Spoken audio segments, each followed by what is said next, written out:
اور آج بھی جب ہم کسی کرنسی نوٹ کی بات کرتے ہیں، ہمارے اپنے ملک میں بھی اور دنیا بھر میں جو رائج الوقت کسی بھی ملک کی کرنسی ہوتی ہے، جو اس کے اوپر تصویر بنی ہوئی ہوتی ہے، وہ یہ ظاہر کر رہی ہوتی ہے کہ یہ اصل میں کس کی ملکیت ہے۔ اگر ہم اپنے کرنسی کسی بھی نوٹ کی بات کریں تو اس کے اوپر قائد اعظم کی تصویر بنی ہوئی ہے، جو اس بات کی علامت ہے کہ یہ حکومت پاکستان کی طرف سے شائع کردہ اور جاری کردہ کرنسی نوٹ ہے اور یہ اسی کی ملکیت ہے۔ یہاں پر بھی خداوند نے ان کے سامنے اسی بات کو رکھا۔ لیکن جو اہم بات یہاں پر میرے اور آپ کے سامنے ہے، جب خداوند نے یہ کہا کہ جو خدا کا ہے وہ خدا کو ادا کرو، یہ بات آج بڑی قابل غور ہے میرے اور آپ کے لیے۔ وہ اس طور سے کہ جب خداوند نے ان سے پوچھا کہ اس کے اوپر صورت کس کی ہے، جواب ملا کیسر کی۔ صورت یہ ثابت کرتی ہے کہ یہ کیسر کی ملکیت ہے۔ تو جب خداوند نے یہ کہا کہ جو خدا کا ہے وہ خدا کو ادا کرو، اب ظاہری طور پر تو یہ روپے پیسے کے حوالے سے بات ہے، لیکن خداوند انہیں اصل میں ایک اور طرف لے کر جا رہے تھے کہ کبھی اپنی زندگی کے اوپر بھی غور کرو، کبھی اپنے بارے میں بھی سوچو کہ یہ جو کرنسی ہے یہ تو حکومت کی ملکیت ہے اور آپ کو چاہیے کہ آپ اسے واپس لوٹائیں، کیونکہ جو لفظ یہاں پر لکھا گیا ہے کہ جو کیسر کا ہے وہ کیسر کو اور جو خدا کا ہے وہ خدا کو ادا کرو۔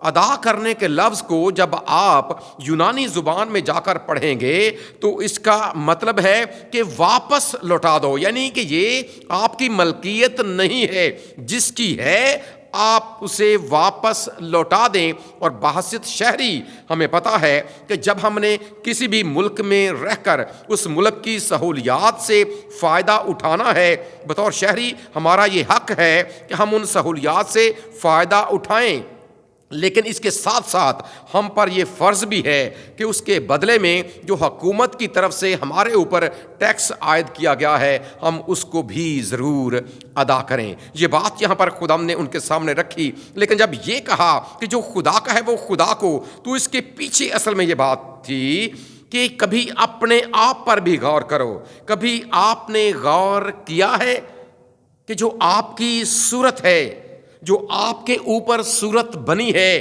وہ کس کی ہے؟ یاد رکھیں جب آپ پیدائش کی کتاب کے پہلے باب کی 26ویں اور 27ویں آیت کو اور اس بیان کو پڑھتے ہیں تو وہاں پر یہ بات آپ کے سامنے آتی ہے کہ خدا نے انسان کو اپنی صورت پر پیدا کیا۔ یہاں پر بھی یہ لکھا گیا کہ یہ صورت کس کی ہے؟ کیسر کی ہے۔ اس کا مطلب یہ کیسر کی ملکیت ہے۔ جب خداوند نے یہ کہا کہ اپنے آپ پر بھی کبھی غور کرو کہ جو تمہاری صورت ہے وہ کیا ثابت کرتی ہے، یہ صورت تم دیکھ کر پہچان جاتے ہو کہ یہ کیسر کی ملکیت ہے، لہٰذا جو تمہاری زندگی، جو تم ہو، وہ کس کے ہو؟ اور خداوند نے یہی بات ان کو سکھانے کی کوشش کی کہ اپنی زندگی پر غور کرو، اپنے بارے میں سوچو۔ اور آج یہ بات میرے اور آپ کے سامنے بھی ہے۔ ضرور ہم بھی اپنی زندگی پر غور کریں، ضرور ہم بھی اپنے بارے میں سوچیں۔ جب کبھی اپنی صورت آئینے میں ہم دیکھتے ہیں تو کیا کبھی ہم نے غور کیا ہے کہ یہ صورت کس کی ہے؟ کیا کبھی ہم نے غور کیا ہے کہ قادر مطلق خدا نے ہمیں اپنی شبیہ اور اپنی صورت کے اوپر پیدا کیا ہے؟ اور اگر ہم کرنسی نوٹ کو دیکھ کر پہچان جاتے ہیں کہ یہ فلاں کی ملکیت ہے اور اس وقت وہ پہچان گئے کہ یہ کیسر کی ملکیت ہے، تو کیا آج کوئی ہمیں دیکھ کر یہ کہتا ہے یا جان جاتا ہے کہ ہم کس کے ہیں؟ کیا ہماری صورت دیکھ کر کسی کو پتہ چلتا ہے کہ ہم کس کی ملکیت ہیں؟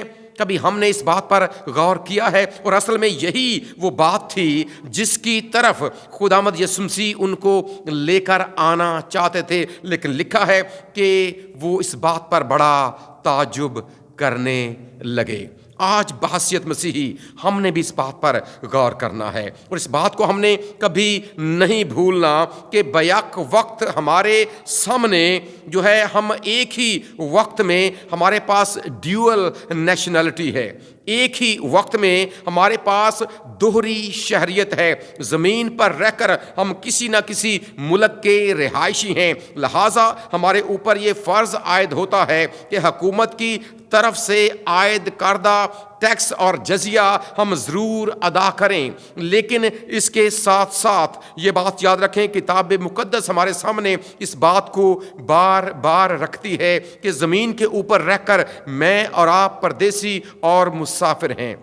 ہم نے ایک دن لوٹ کر اپنے خداوند کے پاس واپس چلے جانا ہے، جو ہمارا ابدی ٹھکانہ ہے، کیونکہ وہ ہماری مستقل رہائش گاہ ہے، وہ ہماری مستقل شہریت ہے۔ زمین پر ہم عارضی ہیں، لیکن وہ ٹھکانہ مستقل ہے۔ کیا کبھی ہم نے اس کے بارے میں سوچا ہے؟ اور کیا جو ہماری صورت ہے، کبھی ہم نے یہ ٹھیک ہے زمین پر رہ کر ہم وہ ٹیکس ادا کر رہے ہیں، خوبصورت بات ہے، لیکن اس کے ساتھ ساتھ اس ایک جملے میں خداوند نے ہمارے سامنے جو ایک چیلنج رکھا ہے، اور وہ چیلنج یہ ہے کہ ہم ضرور اس بات پر غور کریں کہ جو خدا کا ہے وہ خدا کو بھی ادا کرو، یعنی کہ خدا کو بھی واپس لوٹاؤ۔